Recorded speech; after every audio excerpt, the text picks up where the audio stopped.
It is August 25th. It's Wednesday. It's 2021. Today, I'm talking about shame and, just kind of really what it is that, for me, shame was something I didn't really acknowledge. I was prideful, full of ego. I was proud. Shame was not the word I thought that was something I was struggling with. Um, it wasn't until um, I came to a realization that I had to, because I never shared the things that I was ashamed of. And it wasn't until I shared those that I really felt um, free from shame. And I didn't really even understand it. Like when I started my death to self challenge, I didn't have a real understanding of how or what it was about. I just knew that I had to share, and I knew I had to die to self. And then, however God was leading me into that, it was, I sit here today and I'm free from a bondage that I didn't even realize or understand or know that I was in. Um, my whole life, I have been a screw up. I have squandered the potential of who I was. I At one point, I thought I was going to lose my life to prison. Sentenced to 16 years in prison. I didn't. Um, that was actually a lesser sentencing that I thought I was getting. That was a sentencing that I was happy with at 16 years. Um, and I was grateful for that 16 years because I was facing at least 48. Um, and it was a legitimate 48 because of the crime sprees and stealing and, you know, just stupid stuff that I was doing, high-speed chases. I had a list of things that I had done that I was ashamed of. Um, and I went to prison and I only spent 4 years because I focused on building and changing and becoming a new man. And I started, there was a counter action that I learned in treatment, in the world's treatment and therapy. They teach you, you got to build positive things to build on, because you got all these negatives and it's causing you to relapse and to go back into that. So let's start building some positive things in your life so you have some things to live for. So then I started on that course um, trying to work, basically dig myself out of a hole and catch up with life. And when I got out of prison, I was on a dead set mission to get my career and to get my house, to get my wife, my family, and to catch up with this perfect American dream that we're supposed to have, that the world puts on us, that we're supposed to live up to this standard of, if you don't have, two cars, a house, all this stuff, and you don't have, then you're not living a respectful life, and you're not, you know, you're a bum. That's what I felt. And, I had, felt like I had a bunch of potential and that I was capable of a bunch of things and I had squandered it. And it's funny because the harder I tried, I could go for some time and then I would falter. Um, and then it would just be, like when I was talking in my death to self videos that I did live on Facebook, I was talking about building bats. Every time I'd falter, I would build a bat. And it'd just be something to build myself up to, beat myself up with. And, I would fall short all the time. Like this, I wear this hat right here. This is my first company, second company, really. The second electrical company. The first one was just a side thing. But this one, I never lived up to Calvary.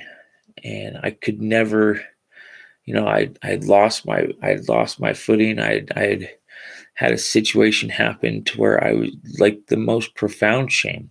The shame that I actually realized was in a situation where I just felt horribly, I was supposed to be living this life, um, you know, completely free and had a situation where I was projected as somebody that was still screwed up and live, and it just killed me.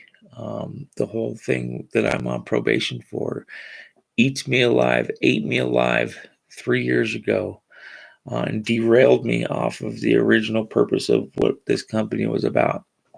And for 2 years, I was drowning in shame, unable to discuss and talk about this stuff, um, literally drowning in shame.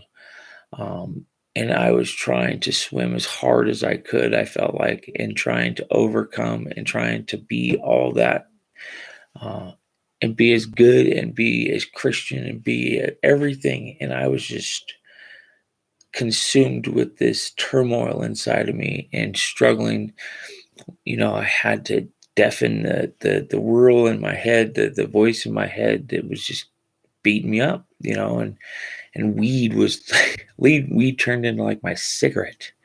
And it was crazy. And then alcohol at nights to just be able to pass out. And, I didn't get like crazy drunk, but still it was all to stop the shame.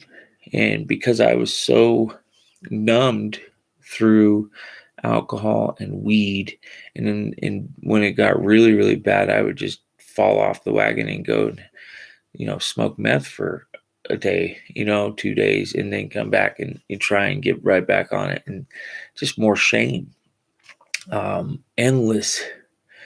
And, I wasn't coping with it. I wasn't dealing with the problem. It was just a cover up. And so in reality, like I didn't, when I, for like a year, I had this feeling that I was supposed to get crazy and tell my story. Really, it all started because after the riots, I just felt like I really studied all the stuff that was going on in the world, and there was a lot of things I felt that I needed to share, because I felt like it was a time to. There were some lies, there was a bunch of crap, and I couldn't share because I had this giant plank in my eye.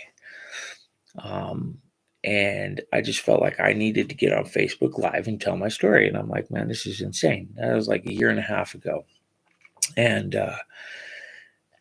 needless to say, I didn't do it for a year, thinking I was crazy and ashamed. And obviously, it's really hard to tell people, the things you're ashamed of on Facebook Live. I have customers, I have everybody on Facebook. But 4 months ago, I did it. I started it. I was at the bottom. My business had finally come to a point of no repair, as me and my wife had a situation where there was a restraining order over text messages. And I had 2 days, the day before all that even happened, I had decided to come to Step 7, which is a ministry, that is a Christ-centered ministry about sober living. And they had a room in a house, a really nice house, the house that I'm sitting in. I'm in the room of Step 7. And I came here the next day, I lost everything. And 2 days later, I started my Death to Self challenge on Facebook Live, and it was on May 2nd of this year. And so I called it a challenge. I didn't know really why, because I knew it was a challenge for me. And I felt like it was something I was getting into that would be life-changing. And it has been in the most profound way. And I've logged it almost all the way through day by day, which is, I don't even understand it. At some point, I'm going to go back and watch all these videos, because I haven't watched them. I've watched a couple with other people, but really I haven't watched them. And the progress that has been made, and the life change that God has done, the things he has done in my life through this process has been undeniable. But 4 months ago, I took off this hat and I put on this one, and it's a phoenix rising out of the ashes of shame, of a marriage that was failed, which could still be restored, rising out of the ashes of poor choices. It could be anything. I My whole life was surrendered to God, and everything I am now and everything I do now is in a surrendered position to Him.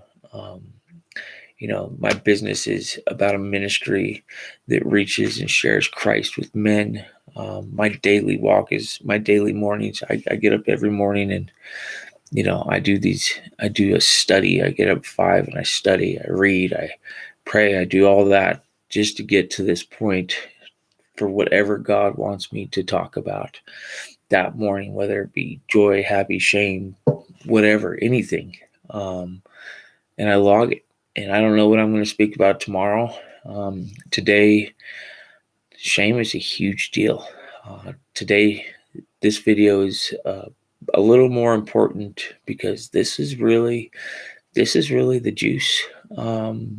This is really the most profound thing that changed my whole life, is that God freed me from the shame of all of my mistakes, and He gave me a new life, and He has set me in a new spot, and He's given me hope. He has given me a completely changed outlook. Everything in my life has changed. It's funny because I've been a Christian for 18 years, and I was always like, man, where was that transformation? Where did I get saved and I got the past and the future?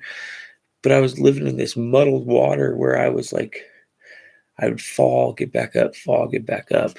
And I felt condemned by it. I was like, I knew I was a Christian. I wanted Jesus. I loved Jesus and I was all about it, but I just couldn't figure it out. And I sit here today on the other side of 18 years of being a Christian.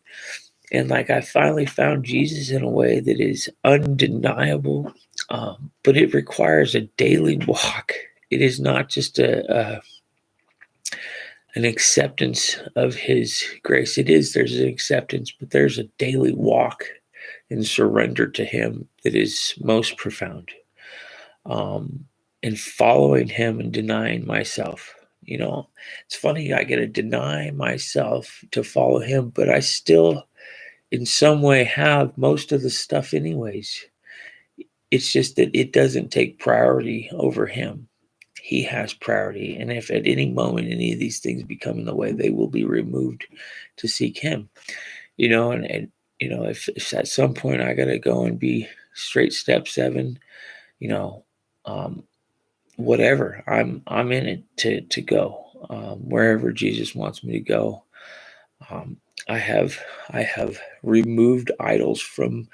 I have had Him remove these idols from my life, and I have surrendered everything. And I daily get up with intention to make sure that my heart is continually surrendering everything, um, even my pride, my ego, humbling myself on this video, on whatever I can do in front of my brothers, just trying to maintain this freedom from shame.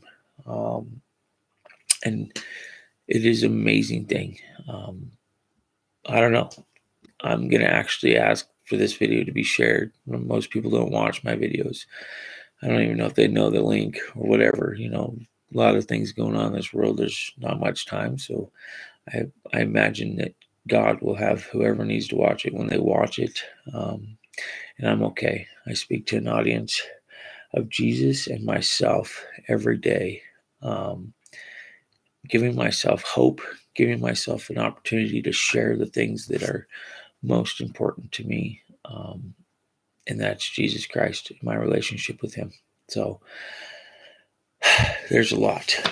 I did a whole study, but I think a testimony is more powerful sometimes than, reading a Bible study, not more in scripture. But anyways, have a good day.